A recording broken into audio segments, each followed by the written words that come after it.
അഭിഷേക് ബാനർജിക്കും ഈ പറഞ്ഞ പോലെ അടിയൊന്നും കിട്ടിയിട്ടില്ല. ചീമൊട്ട എറിഞ്ഞു. പോലീസുകാർ അഭിഷേക് ബാനർജിക്ക് ഒരു ഹെൽമെറ്റ് വെച്ച് കൊടുത്തു. ആ ഹെൽമെറ്റിൻ്റെ പുറത്തേക്കാണ് ഈ മുട്ടയൊക്കെ വീഴുന്നത്. അതിലൊരു പയ്യൻ, അവൻ്റെ ഉന്നം ഞാൻ സമ്മതിച്ചിട്ടുണ്ട്. എത്ര ദൂരെ നിന്നാണ് അവൻ്റെ ഒരു മുട്ട എറിയുന്നറിയാം. കറക്റ്റ് വന്ന് ഇയാളുടെ ഹെൽമെറ്റിൽ വീഴുന്നു.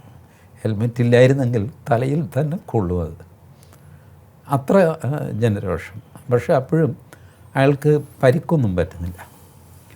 പരിക്ക് പറ്റുന്നത് നമ്മളുടെ മറ്റേ വക്കീലിനാണ്, ലോക്സഭ MP. എന്താ അയാളുടെ പേര്? കല്യാൺ ബാനർജി. കല്യാൺ ബാനർജി അയാളുടെ ലോക്സഭയിലെ പെരുമാറ്റം കണ്ടാലുണ്ട്. സത്യം ഞാൻ വായുത്തിനോട് പറയാം, എനിക്ക് തന്നെ അയാൾക്കിട്ട് 2 എണ്ണം കൊടുക്കേണ്ടതാണ് ലോക്സഭയിലെ പെരുമാറ്റത്തിന്, പുറത്തേ അല്ല. അത്രയ്ക്ക് അൺകൂത്ത്, അൺസിവിലൈസ്ഡ് പെരുമാറ്റമാണ് ലോക്സഭയിലെ അയാളുടെ, കല്യാൺ ബാനർജിയുടെ. അയാൾ വക്കീലുമാണ്. മമതാ ബാനർജിക്ക് വേണ്ടിയിട്ട് അയാൾ കൽക്കട്ട ഹൈക്കോടതിയിലും സുപ്രീം കോടതിയിലൊക്കെ പോകും. അവിടെ പോയി കഴിഞ്ഞാലും ഈ ബഹളമല്ലാതെ ലോ പോയിൻ്റ് ഒന്നും ആശങ്കയിലില്ല.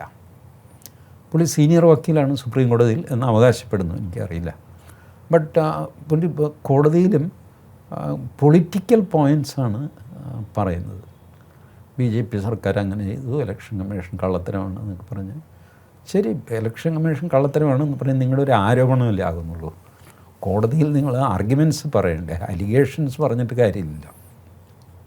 ഇങ്ങനെയൊക്കെ ചെയ്യുന്ന ഒരു തല്ലിപ്പൊളിയാണ് കല്യാൺ ബാനർജി.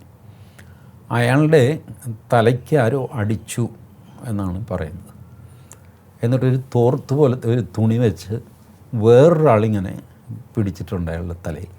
കാരണം അയാൾക്ക് 2 കൈ ഫ്രീ ആയിട്ട് ഈ സർക്കസിന് കിട്ടണം. അയാൾ ഈ നരേന്ദ്രമോദി ഈ 240 സീറ്റിലേക്ക് ഒതുങ്ങിയല്ല. ഇപ്പം 400-ൽ നിന്ന് 240-ൽ വന്ന് നിന്നത് അയാൾ ലോക്സഭയിൽ കാണിച്ച പ്രശസ്തമായൊരു വീഡിയോ ഉണ്ട്. Kit kit kit kit kit kit kit kit kit kit kit kit kit. അപ്പം സ്പീക്കർ പറഞ്ഞു, ക്യാ ഹെ, അരെ ബന്ദ് കരോ, ക്യാ നാടക് ഹെ. ബട്ട് ഇയാളത് ചെയ്തു. And he claims he senior advocate. ഇതുപോലത്തെ തറവേലകൾ കാണിക്കുന്ന മനുഷ്യൻ, ഇതൊരു തറവേലയാണ്. ഞാൻ അങ്ങർക്ക് തലയ്ക്ക് എന്തെങ്കിലും ഏറ് കിട്ടുമോ, എന്തെങ്കിലും സംഭവിച്ചു എന്ന് എനിക്ക് വിശ്വാസമില്ല. അങ്ങനെയാണെങ്കിൽ പുള്ളിയെ ആശുപത്രി കൊണ്ടുപോകണ്ടേ. ആശുപത്രിയിൽ പോകുന്നില്ല, അതിന് പകരം ഒരു ടവലോ അങ്ങനെ വേറൊരാളിങ്ങനെ പിടിച്ചിരിക്കുന്നു. സാധാരണ നമ്മുടെ തലയ്ക്ക് അടി കൊണ്ട് കഴിഞ്ഞാൽ നമ്മളാണ് പിടിക്കുന്നത്. കാരണം നമുക്ക് കൃത്യം ആ സ്പോട്ട് ഫീൽ ചെയ്യും, വേറൊരാൾക്ക് ഫീൽ ചെയ്യില്ല. എന്നിട്ട് ഇയാൾ ഇത് പിടിക്കുന്നു. പിന്നെയും ഇയാൾ മണിക്കൂറുകളോളം മുദ്രാവാക്യം വിളിച്ച് ആ പോലീസ് സ്റ്റേഷനിൽ കുത്തിയിരിക്കുന്നു, പോലീസ് സ്റ്റേഷൻ്റെ മുമ്പിൽ വെയിലത്ത്. അസാമാന്യമായ എനർജിയാണ് കേട്ടോ കല്യാണം സമ്മതിക്കണം അയാൾ. എനിക്ക് തോന്നുന്നു അയാൾക്കൊരു എനിത്തിങ് ബിറ്റ്വീൻ 55 to 60 ഏജുണ്ട്. ആ ഏജിൽ ആ തടിയും വെച്ച് ആ വെയിലത്ത് ഇത്ര നേരം മുദ്രാവാക്യം വിളിക്കണമെങ്കിൽ അസാമാന്യമായ ആരോഗ്യമുണ്ട്. ബട്ട് ഞാൻ പറയുന്നത് ബേസിക്കലി ഈ ഗുണ്ടാപ്പണി, അതുപോലെയാണ് രാജ്യസഭയിൽ ആ ഡെറിക് ഓബ്രിയാൻ. ഇങ്ങനെയൊരു റൗഡിയെ ഞാൻ കണ്ടിട്ടേ ഇല്ല. എന്തൊരു മനുഷ്യൻ, എന്തൊരു ബഹളം, എന്തൊരു കയ്യാങ്കളി. സ്പീക്കറുടെ നേർക്ക് മെനേസിങ്ങിലെ അങ്ങ് ഓടിയെടുക്കുക, സ്പീക്കറുടെ മേശപ്പുറത്തുനിന്ന് പുസ്തകം വാങ്ങിച്ച് വലിച്ചു കീറി എറിയുക.